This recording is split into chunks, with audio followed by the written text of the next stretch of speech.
Hey guys, welcome back to TechCast and welcome to another video. Today I want to show you my favorite new features of iOS 11, and I'm not talking about the obvious things like a redesigned control center. I want to talk about those features that are really useful but harder to find, and I hope you'll find something that you didn't know about already.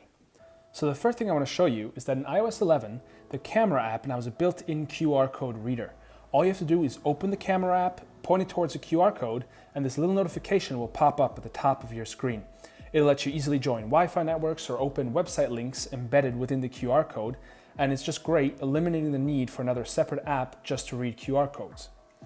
Next up is the ability to easily edit screenshots. Now, when you take a screenshot in iOS 11, instead of just saving the picture into your Photos app, iOS 11 shows you a little preview of the taken screenshot in the bottom left corner.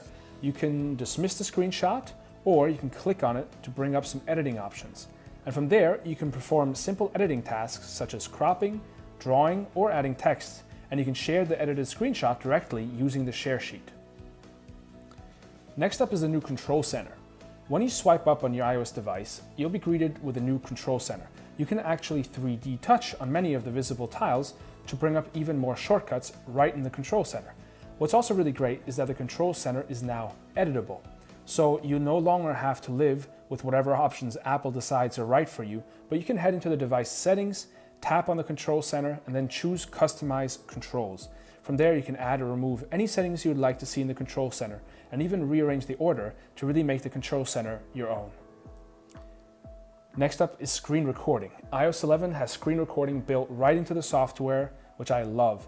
All you do is swipe up on the screen to bring up the Control Center, and then select the Record Now tile. You'll see a little 3-second countdown timer, and a red bar will appear at the top of your display to let you know that you're recording your screen.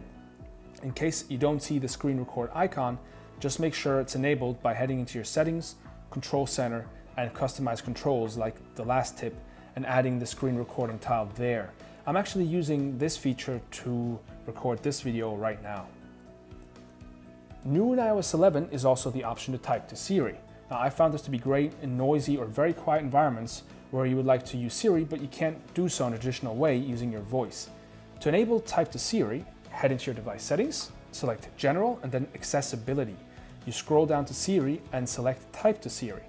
Whenever you use Siri now, you'll be met with the option to type to Siri instead.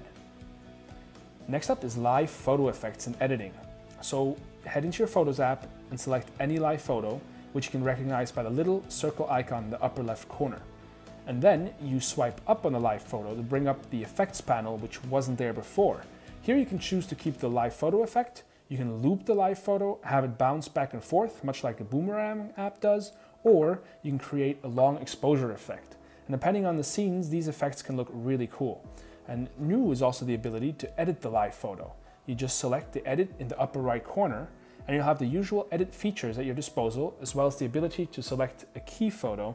In other words, change which part of the live photo will be chosen as your title photograph. You can also remove the live photo effect entirely if you want to. Next up is the ability to enable one-handed mode on the keyboard. So on your iPhone, bring up the keyboard and then 3D touch on the little globe icon in the lower left corner. Not only can you toggle between the different keyboards you have enabled, but you now also have the option to bring up one-handed keyboard mode, where the entire keyboard shifts to either side of the display to make typing with just one hand a lot easier. The next hidden feature is called Offload Unused Apps. Now, this option automatically removes unused apps from your phone to save storage space, but keeps documents and data from that app on your phone. So if you reinstall the app again in the future, you'll be able to pick up right where you left off without losing any app data.